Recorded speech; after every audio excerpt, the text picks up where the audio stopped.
Hello and welcome to the Work Hates podcast. I'm Bron Lewis. This is Bretty Blake. Everyone has a nightmare work story, whether it is a shitty boss, an awful workplace, or an insufferable colleague. And if you've had none of those things, chances are you're the problem. You are the problem. Yes. Today we are joined by comedian, writer, and fellow heavy metal enthusiast, Adam Rozenbachs. Thanks for having me. Oh, thanks so much for coming on. Absolute pleasure. Oh, you almost didn't. Well, I didn't write it down. I'm usually really good with stuff like Yeah. that, and we'd spoken about it. And then when you texted, "Hey, where are you?" I'm like, just that sinking feeling of like, It's awful. Oh, Yeah, dude. because I usually confirm, and usually Brett even says to me, "Did you confirm all the guests?" But Do I? I've never known you're that organised. You're actually pretty organised, and so I was like, okay. And normally I am. Hey, I think And it I was let it just everyone slipped a little. But luckily, But I you're live here. close, and I own a WRX, as I've you've been in. it. Oh, you're the WRX? Oh yeah, STI. Really? Yeah, hell yeah. Fuck, I didn't know that about you. Yeah, mate, that's my fourth one. Really? Little Colin McRae over here. yeah. Fuck yeah. What Yeah. year? 2021. Okay. All right. Now I can imagine it. I can imagine We it. did a gig recently in the city, and Got the Rosie big said, spoiler on the back. "Yeah, do you want a lift?" And I said, Got a roll cage? No roll cage No. yet. No. Not Okay. yet. And I said, yeah, okay. And then we walked to his car and I was like, okay. I did not know this about you. Sorry, Adam. I didn't realise you were having a midlife crisis. No, obviously I had to go and deal drugs while Bron was in the car. yeah. But it was a bit dude. of fun. Yeah. Yeah. It's a very fast Would you like a car. lift or ecstasy? Yeah. Why not both? But you bought it from someone who had a midlife crisis. Yes, so I bought it. I was keeping an eye out for him because I was like, just to see if anyone were around. And this one had only done 5,000 kilometres. And That's it was good. listed as a midlife crisis I'm not allowed to keep. Yeah. Oh. So some guys bought it and it's the family members have gotten around and gone. Well, worst case scenario, No. you're rocking up just for the yarn. It's like, what have you done? Why do you have to get rid of this? You're like, yeah, the fucking wife found out about it. I know that you've bought it and then you've only driven it a little bit. Yeah, She's gone, you're not keeping it. Yeah, have your fun. Once it hits 5Ks, it's gone. Yeah. Yeah. Oh, Yeah. God, So I was women are wrapped. awful, aren't they? Mate, yeah, you're telling me. Preach to the choir. But you've always had, there's a fourth one you've had. Yeah, I love them. What was your first car? My first car was like I inherited it from my dad. It was a 71 Fairlane, a V8. Oh, very That cool. handled like a boat. It was like Yeah. a yacht. Dude, it's Yeah. a fair lane. They're Yeah, but- fucking huge. Power steering would drift all over the road. Limited slip diff, so in the wet you couldn't keep it straight. It Yeah. was horrific to drive. It was so much fun. And I'd rock up to because I turned 18 in halfway through year 12, so I'd rock up to school in that. Very thing. cool. Yeah, it was 71, sick. it'd be like an XD. XD. Yeah. right. ZD. Yeah. Oh, because of the fair. Yeah. Okay, Yeah. great. Sorry, my little autism had to come out. I Yeah. was like, what is it? My Auntie Rob, my Auntie Rob inherited it, was a big fan, so fat, and it was brown with like a tan roof. yeah. And it was the leather in the back because we go to the pool, and I reckon you could have fit 20 kids in the Oh, back. dude, they're fucking huge. It's so wide. When you see one now, you're like, good lordy, they are Man, enormous. they're all around the suburbs. They're still around. You're like, how the fuck did this get in a car bay? Yeah. There's like old Italian blokes just driving around and haven't updated it at all. No, I love it. They're unnecessary, but they're so roomy. You're like, fuck, you could fit 10 dead bodies in the fucking back. Yeah, You know? and then it was back in the those cars were like first with power steering, first with air conditioning that didn't really work. It was just like really old school technology, but they were like, we're putting it in because Yeah. it's such a big car. Like to turn that without power steering would just be a fucking nightmare. Break You're your just doing arm. that Yeah. for like 4 weeks. Yeah, exactly. And you haven't even left the carport. Yeah, you're trying to do a Like, 3-point God turn damn. and you're fucking blacking out. Your mum's got Yeah. the biggest biceps in the world from just yanking this fucking steering wheel everywhere. So in the 70s, that would have been a rich person's car. Those Yeah, it was top end. top Yeah. ends, the Top end, yeah. Fairlane, the Fairmont, they're all like the bigger cars and Yeah. more luxurious. Yes. Okay. Oh Yeah. wow. But Oh, so we you've got- no, we didn't get it when it was new. it was beaten up but they're all V8s, mate. They would just be to run one now would just completely. It would cost about Bankrupt you. $180 to fill. Oh, right. And would last about a day. When I came over from Perth, I put all my shit into a car and put it on the train. It was like an AU Series 3, which is huge. Those big fucking wide cars. And I remember because I had a house in Fitzroy and I had to drive it down an alley to get to the park. And it was like just both mirrors were scraping. I was like, I've got to get rid of this fucking car. I could never fit into a bay and it had like a big fucking exhaust. I'd be like, whoa, blah, blah, blah, blah, blah, blah, blah, and it was like, it just chewed like fucking $120 worth of fuel a week. I love that sound. Oh man, it's fucking Have a nothing lumpy better. Do you V8. ever? I used to live on was it Live on Street, and there was a while there where at 2 a.m. there'd be a bunch of motorcyclists who would just with really noisy motorcycles that would go through, and it would wake everyone in every single apartment building up. And every time I hear a really noisy car or motorbike, I'm always like, do you know that is annoying to everyone else? But obviously that's not annoying to you. So. Your car's quite noisy, I imagine. Do you get people yelling at you like you've woken their baby as you've driven past? Not You're really. too I'm fast. going too fast. Yeah, Too fast. Yeah. I'd never know. Mate, the ladies are probably too busy trying to root you when you're zooming past. Oh, Adam, we want to fuck you. Sorry, ladies. Oh. I thought I was going to get yelled at because I had a Mustang for a couple of weeks, and this guy came across the road, and he's like, mate, you've got the low noise setting on the exhaust. It goes louder. And then he jumped into the car and turned my exhaust up for me. How good I is didn't that? realize it had 3 exhaust settings. Oh, that's And I was embarrassing like, that they've got that on there. dude, it's so... Come on. It's a Mustang. I know. It's it should all just be that, and not fucking it should be noise. big. Yeah. It had a few things that annoyed me, like the handbrake was electronic, but it was still an old school handbrake. But it didn't really. Yeah. I know there's a It's few just for things. show. Yeah. There's a don't few want little that. things like that. Now, Adam, people would know you from, some people might know you from stand-up, some people might know you from your radio, some people might know you from being on the telly. You're on Don't fucking go- everything. You are on everything. You are. I try. And, yes. And I remember the first time I worked with you, I said, oh, hi, I'm Bron. You said, I'm Adam. And then someone was like, don't you know who he is? And I was like, Oh, fuck. really? Yeah. I think I might have been Carl Chandler because he's always stirring the pot. right. You don't know who he is. And I was like, I'm so sorry, I don't. And now because I thought he was I'm just Jeff teasing Green. me. But now I'm like, how did I not know? Because you are truly on everything and everywhere. Yeah, but a lot of it's behind the scenes. So I don't think that I'm I've only been on the cheap seats the last couple of years, and stand-up wise, if you're not from Melbourne, you probably wouldn't be that aware from me, because a lot of the stuff I do is writing behind stuff. okay, So a lot I of comedy never writing. take offence at that. Yeah, okay. Yeah, so it's okay. Okay, You're off the hook. I thought You're off the hook, I apologise. You can for stop upsetting sweating you. profusely. Yeah, I know I'm you're so worried about upset. So before comedy, how old were you when you got into comedy? I was 24 when I started stand-up. Stand up, and before that, were you doing comedy writing or in? No, somehow? I kind of I was doing Triple R radio, which is community radio in Melbourne. I'd started doing that, and I'd always watch stand up. I used to go to the SB every week. It was religious for me, and I loved watching it, and was always a fan of TV comedy and wanted to write for it, and just thought that was what other people do. It just wasn't in our world where I grew up. Yeah. You know, my parents didn't know anyone famous. We didn't know anyone famous. And so I'd started doing Triple R and was just in love with doing radio. And and it kind of gave me that bug, and it gave me a chance to write comedy without performing it. Because you can write gags and stuff. Yeah, and and you're try performing it, and not. I mean, you are performing it, but it's not as immediate. You know, it's on air. You're in the safety of a studio, and it kind of gave me a little bit of confidence to go, yeah, I think I can be funny. And then I entered Triple J Raw and told everyone about it, so I couldn't back out of it. Oh, so they all came. Or just that they knew. Yes, they could say, how was it? Yes, Yeah, sure. and so I couldn't be like, oh no, I think I'm a bit shit scared. I won't do it. Yes. And made myself do it. And I was 24 when I started. Held yourself accountable, and how did it go? Yeah. The first one was unbelievable. The first gig was unbelievable, and then the next week, exactly the same material. And I thought I was because I walked off stage this is so easy. Easy. It's so easy. Dude, I love that. I love that. And then it comes I crashing was down. so confident. And then, the second one was exactly the same material, and it sucked.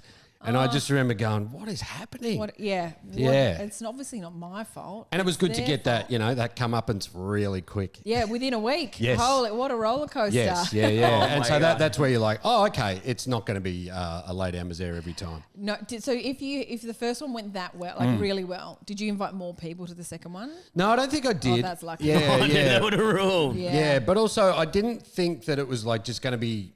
It was weird after that first one because, looking back at it, you have that raw energy that you can never capture again. Yeah, and you're excited. It's you can't. I think on your first one, you can't really go badly because there's something, I don't know. It's an energy that people pick up on. It's excitement or something. I do wonder how I would have gone had the first one gone terribly. Yeah, if I you would would've have been, gone because back. you know, the first one I'm like, this is easy. Whether if it had gone really badly, it would have been, oh, okay, I'm not cut out for this. Or whether there's something inside you, you know, as we've all done it, terrible gigs to 6 people and half of them Yeah. are comics, and you're like, there's something in you that goes, no, keep going, keep chipping away. I think Yeah, you it's do being need a to psychopath, have a... like we all are, yeah, basically. Or that neediness within us all. Oh yeah, just that one, like just one person laughing will get me through, guys. Just one. That's all I need. I really just need the smell of an oily rag to get me through this one. So I reckon a lot of people have. It's a really common for people to have really good gigs at the first one, and they know how good it feels, and then forever they're chasing the dragon. The second one is usually dog shit. This is exactly my experience. Third, awful, but I made the mistake of inviting people along to. The sheer shame of that when it goes so badly, and you're embarrassed for yourself. You're more embarrassed for them because they've got to be like, you know, people be like, oh, your friend Bron's a comedian, and all they've got is that gig, and they're like, oh yeah, I know. Yeah. So now it's still to this day. If I go on a show, or if I'll go to a school gig, like the school gig I did for you. What was that school called? Preston Primary School. Preston Primary. Adam did a Preston Primary. He runs it every single year. He asked me to come along. When I got on stage, there was a teacher that I used to work with in the audience, and I saw him, and I was like, this better go well, because I need him to know that I actually turned out to be okay at this. Because at the start, that's when everyone wants to come. You start. Everyone goes, "Oh, Bron's starting comedy. Adam's starting comedy. I'm actually gonna go have a look and see how they go." And it's so bad. And they go, "Oh no, I'm never going to that again." Oh yeah, I did a gig in it was a corporate, and there was a guy who I went to high school with, and we were chatting beforehand. He's like, "Oh, how you going?" I'm like, "I'm going all right, you know, doing really well." Look at and me. it could Check not out my Subaru. Yeah, it could not have gone worse. Right? It's like the guy introduced me as a ventriloquist. And I'm like, why did you say that? Right? And it was really weird. And then they started serving food. And so I'm standing on like the floor level, and the tables are there, and the waiters are coming like past me and just standing like in front of me looking for the tables that they've got to deliver stuff to. And it could not have gone worse. Like, it could not have gone worse. And I had a joke about, drinking, and like a bit about drinking. And I said, is anyone in the room like mind a bit of a drink? And they go, oh yeah, fucking Steve loves it, right? Yeah. And so I go, unlike Steve, blah, blah, blah. I think he's an alcoholic, because everyone was just like, oh. And it's like, it wasn't a joke that you could make fun of him that he likes a drink. I think he like drinks during work hours. No, his kid drunk drive and crashed into a tree last weekend. Pick on Steve. Yeah, He'll he love loves that. What are you guys doing? Yeah. Oh, poor Steve's got a bright red nose. So this one guy from school is just like, oh, I saw Rozenbachs. Yeah. Oh, that's getting back. That PR. Yeah, absolutely. Oh. He's terrible. Yeah. I can't believe he's got a gig, but my- we've all done gigs like that. My Yes. second big bomb, there was a person from TAFE in the audience, and they go, is this what you do now? And I was like, actually, last week I was really good. Yeah, It's there's so nothing. hard to not say to them. Yeah. I'm actually really good at this. These are the reasons it did go well. It's not my fault. I did a gig on a Friday night, I think it was, for Max Price, who's, I don't think he's been on the podcast before. Max Price and his partner, they were raising money for their kinder, like their kids' kinder. And it was at Welcome to Thornbury, this huge warehouse thing. There was no stage, no spotlight. Oh, come on, Max. And I know. but it wasn't made- Someone He should in know the that. industry. Also, I've got all this shit here. People can just borrow it. Well, I think so. His contribution, they weren't organising the thing. They just said to the organiser, if you want to make it a comedy night, we can. Yeah, we we can know facilitate that. heaps Yeah, but of still. comedians. And so they were like, okay. And so I got there and I walked in, and everyone was in dress up, like it was a 90s theme. So a woman who was dressed as like a plushie, like she was a zebra, a woman in a zebra outfit, came over to me, and I was like, oh, hello. Oh God. She said, yeah, I'm organising this. You're on first. I said, okay, great. That sounds like fun. You look like a really good time. And then she, I feel like you're going to do a great job of pumping them up. And she's a as zebra. people, so she was just obviously one of those type A personalities. Like, it starts at 7, it's 7 now. And so, but there were still people coming in. Good. The bar Good. was still full of people trying to buy drinks. At the table, because it was comedy and trivia, that all the tables had That like, old sweet combo. yeah. I'm gonna punch Max on I behalf know, of you. it's not his fault at all. He felt so bad. This is pissing me off. But each of the tables had a trivia sheet on it. So they all sat down and they were like, oh, cool, it's a trivia night. Yeah, oh, that's yeah. right, it's trivia. Because they'd put all their effort into the costume. So they're like, what's this again? Jesus, how many things can they have in one night? know, it was a lot. trivia. Costume trivia, comedy. Yeah, We're raising money for absolutely. kids. Yeah. And then it was 7 o'clock. Her introduction for me, as all of this commotion is still happening, people are reading the trivia sheet. Everyone's trying to work out what team they're on. She says, "Hello, everyone. Welcome to the Kinder fundraiser. All right, we're going to start with Bron Lewis. So here's Bron." No, like I'm nothing, and so I have to walk. And poor Max and his partner will look at me like, "We're so sorry." Like they knew. dude. And they should be sorry. Knew.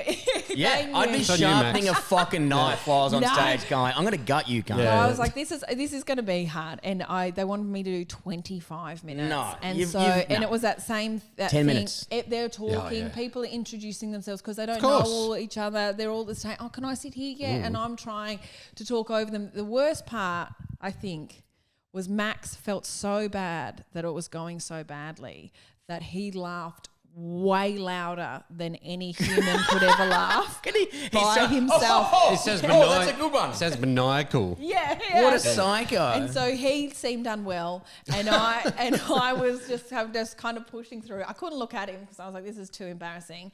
But there was a table in front of me of ladies who hated me. I think I called one of them a slut, but they hated me straight away. But I was like, if you guys knew how good this, but every single, so probably like 120 people in there or something, 120 people who now think I'm dog shit at comedy Yeah. because. And maybe I was that night, but none of the things were there that I needed, which was, Attention. Like people listening. it would have been good. Yeah. A zebra not introducing me. Come on, Yeah. woman. Really Oh, helps. my God. So you had a lot. So you got into comedy early. 24's, I reckon, early. Like Yeah, and I got into TV writing quite early too. Okay. I was really lucky with that. Like I, What was the first show you were working on? Russell Gilbert Live. So Russell Gilbert had a Tonight Show in 2000. I remember that. Yeah, and so a mate of mine, Paul Collegia, who love was Russell working Gilbert. on Hey Hey, and he was, Gilbo's right-hand man. He used to write for him when Gilbo would do Today FM and Fox and stuff. And I'd gotten to know him, and I said, "Oh, can I submit some stuff, for this Tonight Show?" And he's like, "Yeah, just if you want, that'd be great." And so I submitted like half a dozen sketches, and they kind of went, "These are not bad," Great. So and they gave me a crack. So I was like 24 and started working in telly. So I was That's really awesome. fortunate. Yeah, I was Was really it good lucky. working with Russell Gilbert? Mate, he was one of the best. He was so crazy energetic. Yeah. And was really passionate about comedy, and you could just get that sense from him. And he was really supportive. So he was always like, "Yeah, we'll work on your stand-up, and we work on sketches together." And he was just mayhem to work with. Like there was one time we were writing a sketch together in this office, and I turn around, and as I've been typing it out, while he's talking to me, he's undressed. So he's just nuded up, and I'd be like, "Can you?" Fucking Weinstein over here. You got groomed, did you? Yeah, and it was, but that's what he'd do. He'd just do shit like that. He'd piss himself laughing, and then just run out of the office and get dressed again. And he was just like, he just made things. He was just like a big little kid. Yeah, right. Just trying to always get a laugh and have a good time. Is he- Always anything for a laugh. He used to do this thing called the Nutty Professor, where he'd get someone's glasses and put it over his cock. But apparently he did it at a gig one night. He got someone from the audience and did it, and handed back this guy's glasses. And Mick Malloy was telling the story, and he goes, and the glasses were like all fogged up, and he just gave them back. And the guy's like, "I don't want these glasses anymore." Yeah, I'm not going to put that on my face. It's just been on your dick and balls, dude. Yeah. So he would do stuff like that. He was just anything for a laugh. And is he in jail now? Like this seems like No, he had a bit of a Yeah. a bit of a health turn. He had like an aneurysm and like a no. stroke and stuff. And Oh, yeah, God. kind of. It was really it was kind of not great. No, poor. But Oh, yeah. Well, I would have thought for sure someone got him on sexual assault. So, so what was the worst job you've ever had? It doesn't have to be. It can be before comedy. Can Yeah, be yeah. During whatever. What is the worst job you reckon you've ever had? Fuck, I'm trying to think. I mean, one of the worst ones I ever did. I think I was like about 15, and it was during school holidays, and my friend's next door neighbour, they knew some guy who had, I can't even remember, this is how much I'm kind of trying to blank it out, Yeah. was they had these Hessian. It was on this in this factory, and they had these Hessian sheets, like big pieces of Hessian that we had to like pull the like just the little knobbly bits were sticking out. It was, and that was it. God, it made it sound like the olden days. Mate, it was the worst job ever. I don't know what the job was. I don't know what they were making it for or what it was. And we were kind of chatting at one point, and this bloke, it must have been about 140, just goes, I've been watching you all day, you two dickheads. It's just been standing there doing fucking nothing. Oh. And we were like 14, 15, and we were just like, what the fuck is going on? And I've been doing this job for 104 years, and I don't know why. Yeah, and my brother just goes, why didn't you just say to him, well, you've been fucking watching us, what have you been doing? And I was like, that would have been a really nice comeback. But one of the best sort of worst jobs... You fucking pedo, Yeah. you're staring at me. One of the best worst jobs I had was I was doing like lawn, like kind of like mowing, but industrial like lawn mowing. So we would I do would like... love that. I love cutting lawn. Yeah, so we would be like, you know, median strips in the middle of highways and stuff like that, and whippersnippering, and it was really great, you know, particularly in spring and you know, autumn when the weather was really nice and stuff. But then when you'd go out and the place that we were doing it for, the stuff was run down. It was really dangerous. We had no PPE, no, nothing like that, mate. My tinnitus, You're getting tinnitus. My yeah. tinnitus is terrible Really? because I had a whippersnipper in my ear for like 6 hours at a time. Just Just like, a two-stroke, like, yeah. No wonder you think your car sounds good. Yeah. you're So like, I can't hear it. ladies are loving this. And yeah, we had this old Land Cruiser, and we'd had a trailer on the back with a big ride-on lawnmower, so it was massive. It was really heavy. And the brakes on it were fucking terrible. And so you'd pull up, so we were up in like Faulkner and Campbellfield, and and it's seriously like 120 metres before the intersection come, you'd have to start pumping the brakes and start pulling on the handbrake, and you got this huge trailer on the back. And God forbid if anyone pulled in front of us, because you're like, oh mate, this is fucking on. This is your fault. Yeah, and like it was so. Back in my day, we didn't even have brakes. Yeah. Toughen up. You know? Exactly, yeah, feet out the door. And it was just in the middle of winter was fucking one of the worst things ever. Because it was wet, it was shitty, you're just getting hit in the face with stuff. You might have got a pair of sunnies from the servo, and that was your only protection. But it was just it was a really fun crew to work with, and I really enjoyed that. That was kind of fun. I would have been more excited because at the building. side of the highway, you're like, oh, did you find any cool treasures? There's people like throwing drugs out the window or wallets and shit like Dead that. bodies. Oh, that's a really good point. No, you basically just you're either whippersnippering like, you know, empty plastic bottles and stuff with dog shit. Dog shit. Yeah, or plastic bottles that are full of piss. Yeah, I did think of that. A lot of yellow bottles. Yeah. Like, does this guy have Lipton tea in fucking Mount Franklin? No. Trying to think what else I did. I like packed boxes for a while for Pentax. That was my first kind of real job out of school because I didn't go straight to uni.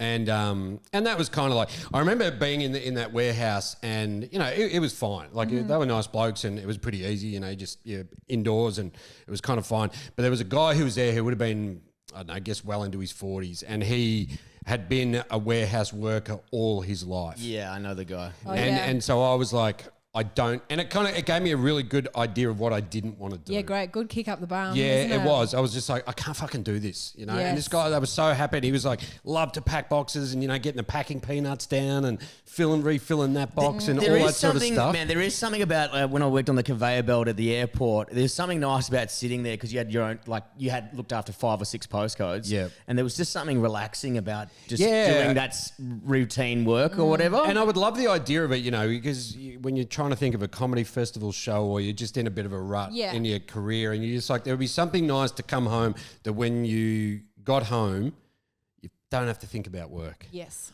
You know, I haven't switched off properly for like 25 years. Yeah.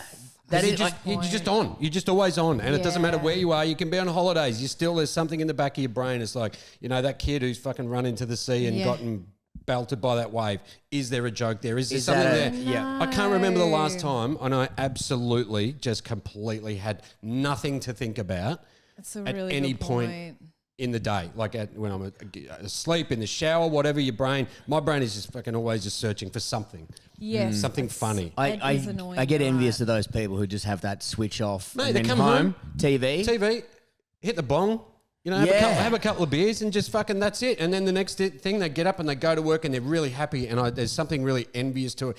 And it would kill me if I had to do that because my brain is not wired like that. But you know, you've been a tradie and you know what it's like. There's something they get out of that creativity and stuff. But then when they go home and they turn the telly on, they're not thinking about, you know, the joins they got to put in or the door they got to hang or anything like that. They can go and switch off that. During lockdown, I fucking loved it because it was like you work 7 till 3 and I enjoyed the guys I worked with. They were so much fun. Just carpenter's assistant or whatever, just helping my mate out. And then tools down, you finish and like, there wasn't much comedy going on, and people would. It was a year where no one was emailing you and shit.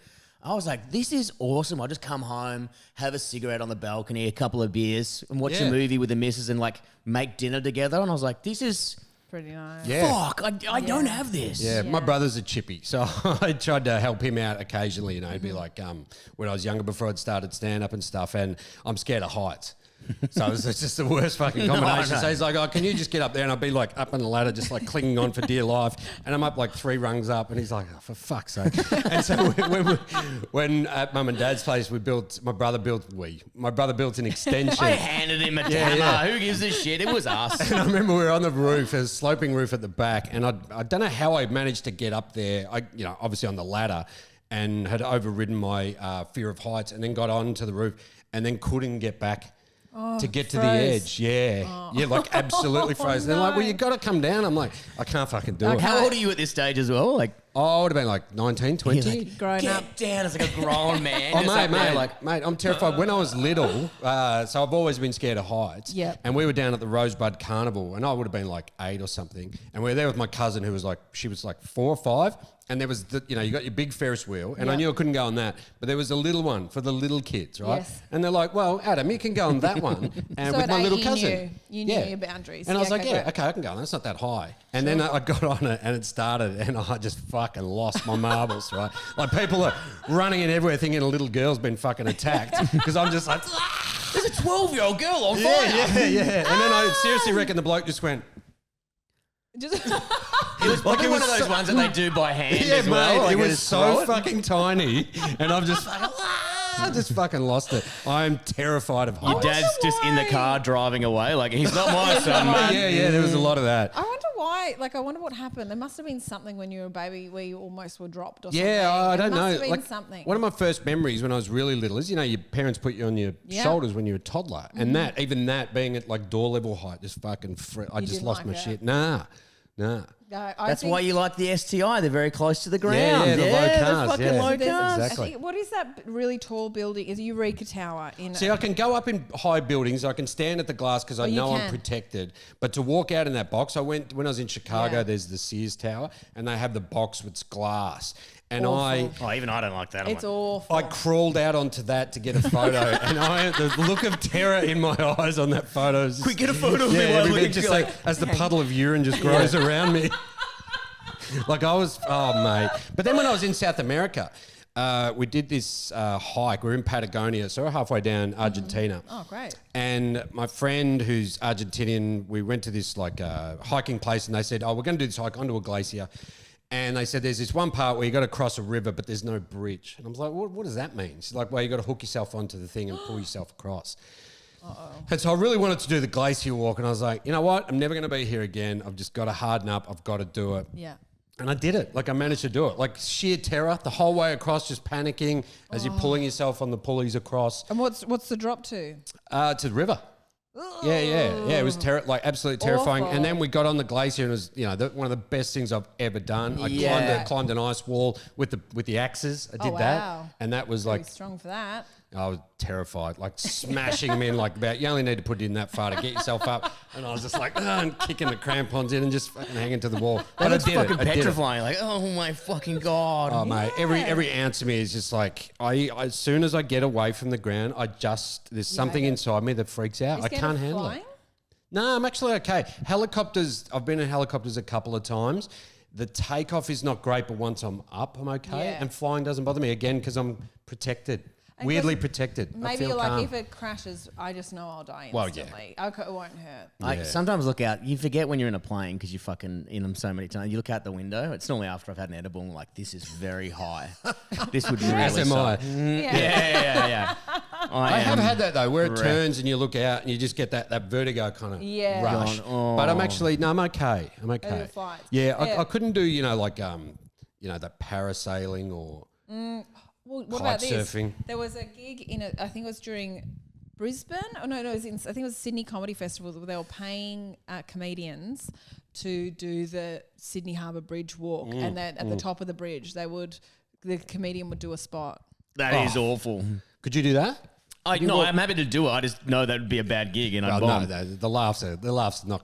They're not going at the crowd. No. I don't really have a problem with heights. I'm Yeah, fine okay. with that shit. I couldn't do that The bridge would walk. be awful. No, I couldn't do that. So scary because you can see cars, you can see the water. My brain always goes, jump. Wouldn't it be funny if you jumped? That My would brain- be funny, Brett. Jump, That'd be actually jump. so Yeah. funny. No. I'd love to do more water slides, but I can't get up there. Oh, okay. What about roller coasters? No, can't do it? absolutely not. No, Dude, I love roller just that coasters. slow build. Oh, of yeah. just me, just Dude, there was one at Movie World the other week and it fucking wrecked me. And it was that great drop and you is it can't see. Joker? Yeah, I think it was the Joker. The best. I love Really? the Joker. Oh, it's so and good. the steel Taipan, but that's a different But one. you The go Joker up one's like forever. You're going up for so long. Yeah. that slow burn would just, as I'm moving away from the earth, would just fucking. But The giant drop. The giant drops all. The payoff of a roller coaster because it's fun and the loops God, and stuff. no. But the giant drop is awful. The way they slowly yeah, because you're edge you slow up. and you know it's coming and you're like, and then it's just that free fall. You're like, And you're like, I can see Ipswich from here. I don't want. Have you bungee jumped? Do you know? The only time I bungee jumped, God, it was in the middle of Surfers Paradise, and they had a crane. And there was a girl I worked with. This is a long time ago. There's a girl I worked with who was like, "I'm doing this bungee jump. Do you want to come watch?" And I had no friends, and I was like, "Yeah, I'll go and watch that." And we went along, and I think the guy just really wanted to shag her. So he was like, you can do this for free. You can do it for free. And she was like, okay, great. And because I was just this frumpy loser at the bottom and standing next to, I think he felt sorry for me. And he went, do you want to have a go? I said, no, I don't want to go at this. It's embarrassing because you're just jumping directly under her was just cement. this doesn't sound right. It sounds awful. So you go up in a crane. So the crane just goes up and then stops and then they open the little No, thing, that's and too then many things that can go wrong. Right, Like he yeah. said, do you want to go? And I said, no. And then she was like, when she came down, she was like, Bron, you have to do it. And I was like, no, I don't want to. And I was so depressed. I had no friends. I was like, oh, well, if it goes wrong, it's probably better. And then I went all the way. I went up and I was like, You I just can't. suicide I pact. hated it. This podcast has really turned. Bron, are you okay? Do you want a hug? I was wasn't. a I had frumpy no loser friends. and had no friends and I wanted to die. But I could see, it was just like a Surfers Paradise, where I can't remember what the road's called, and I could see just like the ocean. I could just see cement directly below me, and the girl who was my colleague, not my friend. And I was like, You need a hug? It's more tragic. And I was like, this is awful. And this creepy man with me, and he goes, and he was like, you just have to jump out, but definitely head first. And I was like, that just sounds wrong, mate. It just I couldn't move. I said, I think you're just going to have to go down. And he was like, that would be very embarrassing for you. And I was like, this whole thing's embarrassing, mate. I don't know where the shame begins and ends. And then he said, you just do it. And at that stage, I was so annoyed. I went, fuck it. But I pin dropped, which you're not supposed to do. No, because it whips you around, right? Yeah. Honestly, I needed to. It was just, and it hurt. And then I had to. Then I was lowered to the ground. They took it off, and they were like, "How was it?" I was like, "Awful. I hated it more than I ever thought I would. I hated it So no adrenaline much. rush or anything like that? No, this is what. If I was, what are the parachute? What's this one? Skydiving. Skydiving. I would hate that. I couldn't think of anything worse than that. Oh God. Actually, I could. Deep ocean, like when they go through the caves. Caving. Cave diving. Would you do that? I've done caving. I did caving in Laos, and that was not great because they don't really run a lot of occupational health and safety over in Laos. place where everyone I just can't died really, I recently. can't really think of a caving incident in that area that's gone wrong recently. Yeah. Dude, you could not pay me to go in a cave. Fuck that. No, awful. I So dive, you did it. but I refuse to dive in Yeah, a there was cave. one bit where we were crawling through. So you go into this rock formation, and I had my backpack with me, and I had to. It was so low the gap that I'd take my backpack off and push it in front of me. No. And I could just fit my body through it. No, Yeah. and that's fine with you. You were okay. It with wasn't that. fine. It was getting, it was starting to get into my head, but that was towards the end. But one of the girls we were with, she was really starting to panic. Yeah. But that kind of didn't bother me. I'm not like claustrophobic. I am. Even you telling me that. Yeah, that I must hated feel- that. Yeah, I hate it too. I was surprised yeah. that I actually held it together. Like I was kind of like, no, I don't know about this, but it wasn't as bad as I can feel thought. the ground. I can No. feel the ground. That's all right. What? Yeah. Yeah. So you're not. What about sharks? You scared No, of I'm sharks? not. I'm scared of heights and I'm scared of widths. Widths. Widths. What's a width? I don't know. Fatties. Just so like standing in the middle of a Scared of desert. fatties. Yeah, Hate yeah. that. Can you Too wide. Have you skydived? I've skydived and bungee jumped. I didn't mind. I didn't like the bungee because it was kind of like, I don't know, it kind of jolted you. The skydiving was fine, but it was like the first one you got to do it with someone. And they just were trying to be funny, and I was just like, "Shut the fuck up!" You know, it was all that. Oh, you strapped to another man. I'm like, "Yeah, I'm God, gay." every man is so scared of being gay. Yeah, You guys it are was so weird. But they did the classic, like as you're jumping out, like, "What's this?" and then jump, like, and he's holding an empty carabiner, and I'm like, "Okay." hate that. Well, you're going to die too, fuckhead. Yeah, it's also like, mate, I'm fucking 18. I would appreciate. I'm already having a panic attack. I've never jumped out of a fucking plane. You don't need to make this worse. Yeah. And it was fine. Like, it was fun. He's like, I don't think I'd do it. I'd do it solo. How long do you drop for? We did 16,000 feet. So I reckon we were like 10 to 15 second free fall. It was good fun. Yeah? I'd do it again, but I wouldn't. No. I don't want to. I like the process of like, all right, this is how you pack a chute. I like that Yeah, shit. yeah, and then I yeah. learn something and I go, oh, okay, now I want to do it. I mean, small planes at the best of times are fucking... Yes. Oh, dude, Flying I a wanted to wogger. jump out of that. Well, after I was like, this is a plane. I was like, I don't trust this thing to fucking land. It was like, had like I swear to God, the door was like from fucking, I don't know, a 70s mum's house. You know, it was like it's like a yeah. normal garage door. I was like, why the fuck is a plane got a garage door on it? No, Roller door? those 70s mums love those doors. I was trying to fucking paint a picture in the head, and it just and a 70s mum. And I was like, dude, I'm flatlining here, you know? Fuck. 70s mum. I was like trying to think of, you know, those old creaky roller, and I was like, I have one out there, Yeah, just right. a roller door, Brett. Yeah. Just a roller door. There you go, guys. Yeah. You can't always paint a beautiful picture. Hey, you gave it a fair crack. As a classic 70s mum. That's good. So you've been in comedy for so long. I imagine you already mentioned you had a really awful gig at one point in front of what is it called? A school friend. Cool. Yeah. What's the worst gig you've ever done? What is the worst gig you've ever done? Or it could even be a heckle. It could be like, I mean, not just a bad gig, but it's got to be like, you know, like my Garmin watch one. You know what I mean? Yeah. Fuck. None of them that are shaking you to the core. No, I reckon I've repressed them all. Yeah. What do you reckon is your biggest bomb? Like one where you're like, I mean that toll one. that's a pretty. Yeah. No, that was horrific from start to finish. And what was their reception when you came off stage? Were they like, oof? Yeah, no, there was one where I was on with Doug Hawkins, who's a former Footscray footballer, Okay. and he was on before me.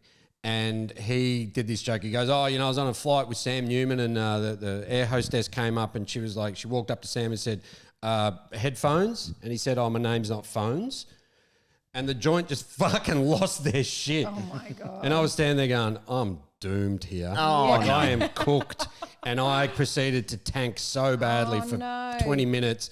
And then when I got off, the guy just went, oh, that was a bit shit. I was like, Oh, yeah. that was your mate from high school. No, this is a different gig. Oh, my Just the God. guy who's running it goes, oh, that was a bit shit. And I'm like, yeah, it was. Took the envelope and just kept walking. You had to just jog on. You should always come with more sexual assault gear. I know. Sexual harassment I know, gear. it's a bit You of should fun. know better. It's a bit of fun. God, I'm trying to think of the other ones where I've tanked. Like, I have tanked a lot. Is it mostly corporates? Oh, yeah. It's the corporates where they just set it up so poorly. They're not meant for. They're not built for comedy, and then they just can... Yeah, they just the parameters around them. You know, you're doing it during dinner, or you know, people don't know that you're on, or it's an awards night, and they just want to catch up with their friends, or they just want to drink their boss's coin. Yeah. And then you're standing there, and they're like, "Oh, whatever, mate. You're in the way of a free feed and beer." Yes, yeah, and like we're having a good time. They've got to suffer you for 20 minutes, and they're always like, "Oh, you got to do 30," and you're like, "Mate, they don't want 30." And they absolutely don't want. They 30. love saying 30. I'm like 15, and I do 10 to 12, and I'm out of there. Yeah, or they're like, "No, you keep going."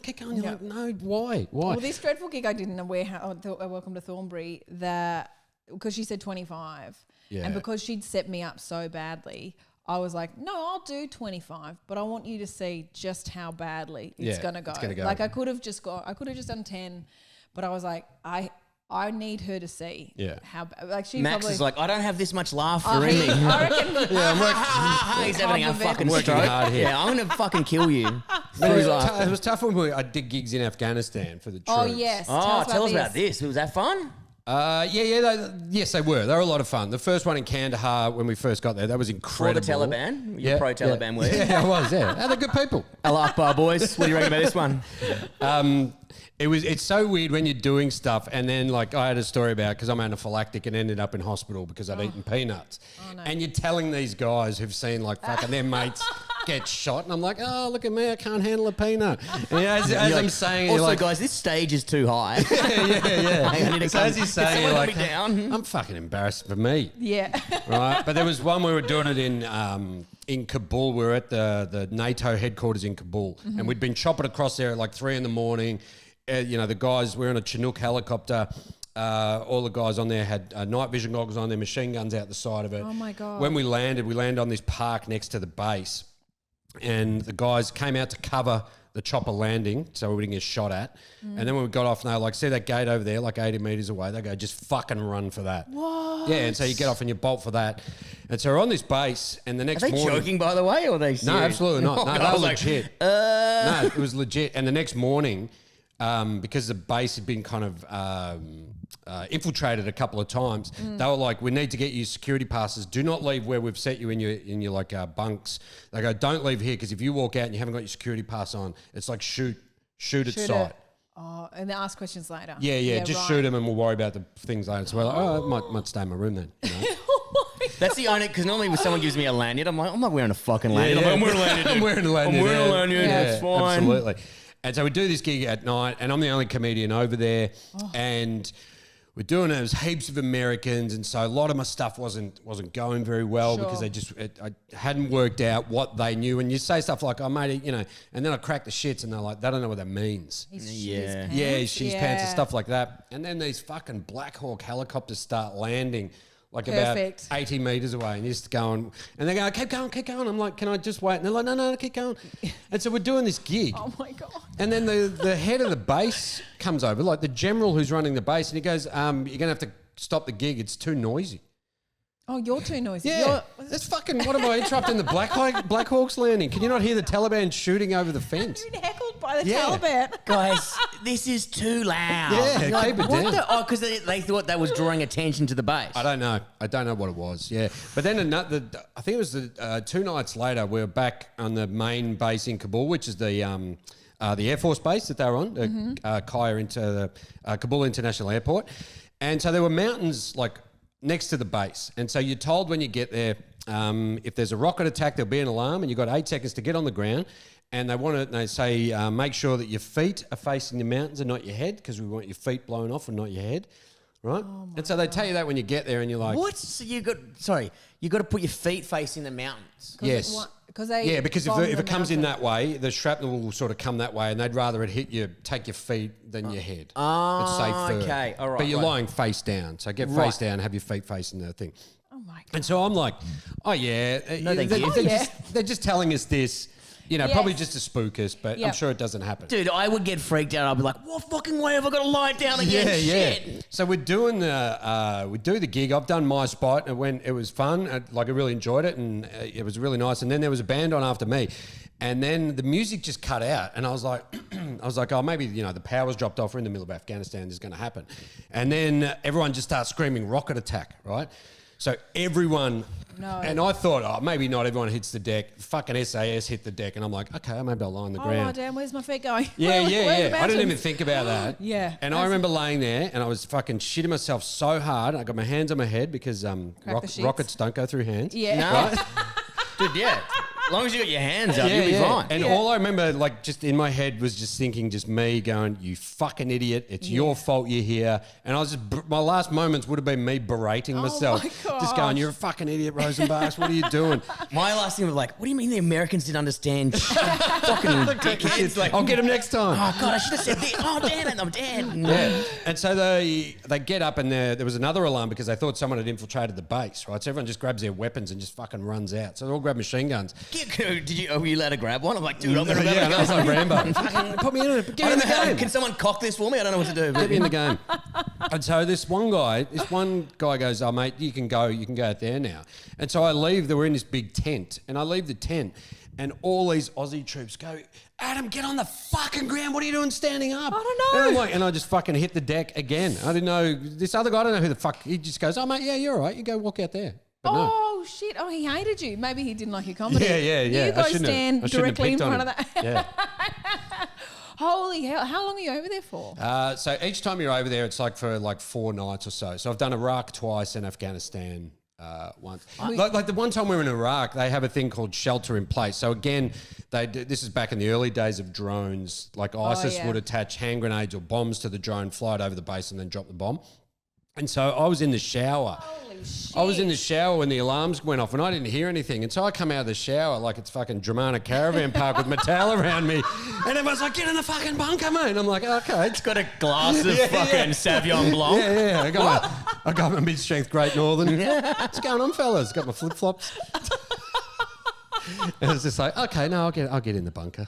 Okay, guys. Yeah. Oh, just Go on, like, dry You've got to put a out. towel around yourself. I got the thing on my head.